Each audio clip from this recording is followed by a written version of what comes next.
Expand design, a roomy cabin, dual tone interiors, 15 smart utility spaces, and a large boot space, all there to expand your life. Welcome to Easy Space. மக்கள் எதிர்நோக்கும் பிரச்சனைகள் தொடர்பில் news first சுட்டிக்காட்டும் போது அதற்கு தீர்வு கிடைக்கின்றது. அது தொடர்பில் ஆராயும் விசேட தொகுப்பு அடுத்து.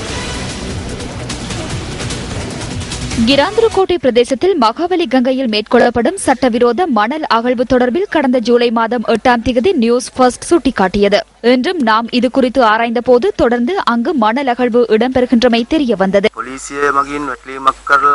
போலீசார் சுற்றுவளைப்பு மேற்கொண்டு 2-3 தினங்களுக்கு மண் அகழ்வு நிறுத்தப்பட்டிருந்தது. எனினும் தற்போது மீண்டும் அது ஆரம்பமாகியுள்ளது.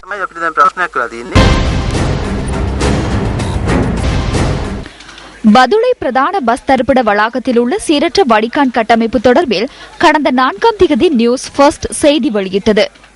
அதனை சீரமைப்பதற்காக 142 லட்சம் ரூபாய் நிதி ஒதுக்கியுள்ளதாக பதுளை மாநகர மேயர் கூறினார். விளிமன கோரும் நடவடிக்கை அடுத்த வாரம் செவ்வாய்க்கிழமை நிறைவடையும். அதன் பின்னர் மாநகர சபையுடன் மாவட்ட செயலகமும் இணைந்து பஸ் தரிப்பிட வளாகத்தில் புனரமைப்பு பணிகள் ஆரம்பமாகும்.